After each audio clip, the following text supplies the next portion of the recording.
Es que ayer se dieron a conocer, sacaron el índice de competitividad estatal 2020. Está en la línea telefónica Diego Díaz, es investigador del INCO. ¿Qué tal, Diego? ¿Cómo estás? Muy buenos días. Hola Pati, muy buenos días a ti y a tu auditorio. Oye, este índice estaba ahorita leyendo el parte del informe y bueno, también ustedes aquí señalan la manera en la que los estados tienen que responder a emergencias, sobre todo como esta, la pandemia del COVID-19, porque en la medida que ellos respondan es la medida en la que van a ir resolviendo, ¿no?, los problemas de ahorita y menos ahorita pueden depender de la federación, tienen que implementar ellos soluciones, acciones. En este tema, ¿cómo salieron los estados? ¿Cuáles han sido más efectivos y cuáles son todos los indicadores que ustedes están calificando? Claro, mira, el día de ayer por la mañana presentamos en el INCO el índice de competitividad estatal en su octava edición. Uh-huh. Este índice lo que busca es analizar la competitividad de los estados, es decir, qué tan capaces son para atraer y retener talento e inversiones. Y esto lo hacemos a partir de un catálogo de 97 indicadores que nos permiten tener una idea bastante comprensiva, bastante completa de cuáles son las fortalezas, pero también cuáles son los desafíos y áreas de oportunidad de cada una de las 32 entidades federativas. En áreas muy específicas, como por ejemplo el manejo sustentable del medio ambiente, la seguridad pública y jurídica en el Estado, el desempeño que tienen los gobiernos en materia económica, qué tan eficientes y eficaces son, qué tan innovadores y cuál es su relación con el exterior en términos de atracción de inversión extranjera directa, en términos de exportación de mercancías, entre muchos otros indicadores. En el contexto de esta crisis financiera, económica y sanitaria que estamos viviendo, los estados que tengan más fortalezas van a estar en mejores condiciones para hacer frente a contingencias de esta naturaleza, y justamente lo que nosotros tratamos de identificar con este índice es qué tan capaces van a ser a partir de estos 97 indicadores. A ver, ¿están preparados los estados? O sea, ¿están preparados o hay algunos que los agarraron con los dedos en la puerta? Y sobre todo también cuáles reaccionaron bien, que a lo mejor no la veían venir, pero han reaccionado bien conforme avanza esta crisis en México.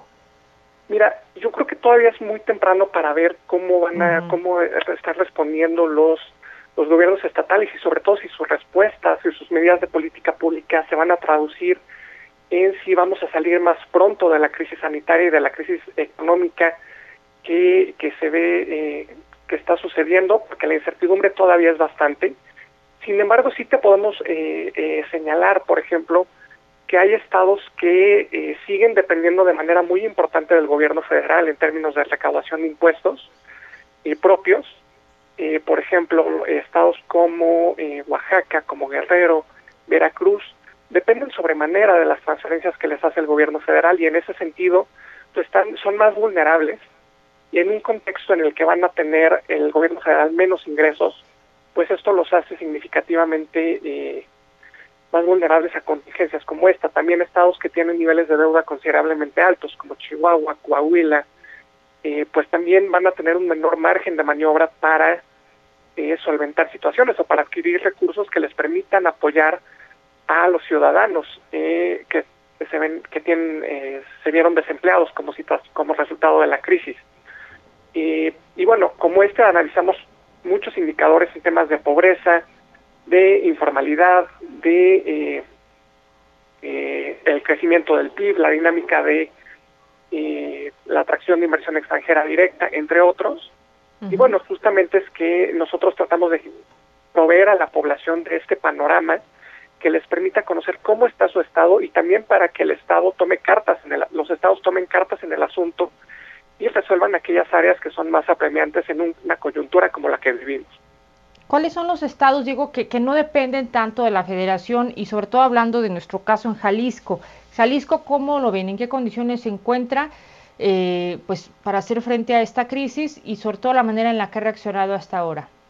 Claro, mira, en el caso particular de Jalisco, es un estado que, si bien nosotros en esta edición no publicamos un índice general, sino que analizamos 10 subíndices o 10 dimensiones de la competitividad, lo que encontramos es que Jalisco se encuentra más o menos a media tabla en la mayoría de los subíndices. Uh-huh. Sus principales fortalezas, por ejemplo, se encuentran en los subíndices de medio ambiente, que se refiere al manejo sustentable del medio ambiente, que se ubica en la tercera posición A nivel nacional, en esa misma posición se encuentra para el subíndice de sectores precursores. Este subíndice lo que analiza es el sector financiero, el sector de tecnologías de la información y de la comunicación y también infraestructura física, carretera y aérea. Se ubica en la tercera posición. En el subíndice de gobierno se ubica en la posición número 5, en economía en la 6. En ese sentido, estos son subíndices en los que se encuentra relativamente bien la entidad en comparación a los demás estados del país. Sin embargo, sí tiene debilidades muy marcadas que empujan la competitividad del estado hacia abajo. Te doy un ejemplo. En el subíndice de mercado de factores, el estado se ubica en la posición número 23. Esto debido a que, por ejemplo, en indicadores como eficiencia terminal en preparatoria o eficiencia terminal en secundaria se ubica en los últimos lugares a nivel nacional. En absorción en educación superior, es decir, qué porcentaje de los alumnos que concluyeron la preparatoria en 2018 entraron a la universidad, se ubica en la posición número 30, pues solamente el 52% de estos alumnos entraron a la universidad cuando el promedio nacional es de 75. Esto nos habla de un mercado laboral que no está tan capacitado y en ese sentido, pues que muy probablemente no tenga las capacidades para hacer frente a situaciones como la que vivimos en estos momentos. También, claro, con el tema del COVID. Sí, adelante, ¿qué otro más tenemos? Claro, mira, se ubica en la posición número 18 en el sistema de derecho, es decir, en temas vinculados con la seguridad pública, la seguridad jurídica, se ubica a media tabla a nivel nacional. En particular hay indicadores en los que sale relativamente mal, como robo de vehículos, se encuentra en la posición 26, los costos del delito en la 23, incidencia delictiva, esto es decir, delitos del foro común por cada 100,000 habitantes en la posición 22, homicidios homicidios dolosos en la número 19. ¿No? Y bueno, en temas de corrupción también el Estado tiene una gran área de oportunidad. Básicamente el 90% de la población percibe que la corrupción en el gobierno del Estado y en los partidos políticos en el Estado es frecuente y muy frecuente.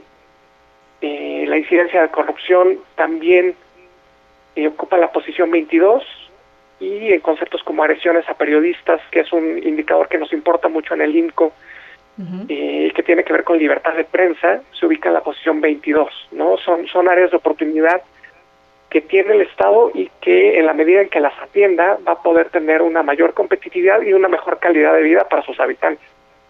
Claro. ¿Qué podemos concluir, Diego, de todo este índice y la información que tienen de cada estado? ¿Qué podemos concluir respecto pues a la información que ustedes ven y analizan y en relación pues a esta crisis sanitaria? Mira, uno de los principales hallazgos es las asimetrías que existen entre entidades federativas. Bueno, es algo que todos sabemos, pero lo podemos documentar de manera numérica muy clara. Y es que hay estados cuyo nivel de desarrollo, por ejemplo, en el caso de Jalisco, Nuevo León, la Ciudad de México, pues están a niveles de países, por ejemplo, de Europa Oriental. En cambio, si analizamos muchos estados del sur, sureste del país, como Oaxaca, Guerrero, Chiapas, Michoacán, tienen niveles de desarrollo similares a los de países del África subsahariana. Esto, sin lugar a dudas, los va a afectar de manera asimétrica y de manera mucho más importante a estos estados y que va a limitar sus capacidades para hacer frente a estas crisis que vivimos y que pues van a requerir del apoyo del gobierno federal, aun cuando el gobierno federal también va a ser afectado de manera muy importante, y lo cual nos hace tener no ser muy optimistas en el desempeño que puedan tener la mayoría de los estados para hacer frente a esta crisis. Bueno, pues sí, ahí está. Entonces, las desigualdades que tenemos en los estados de la República es uno de los temas que ustedes pueden destacar. Diego, muchísimas gracias. Muchísimas gracias a ti, Pati. Es Diego Díaz, investigador.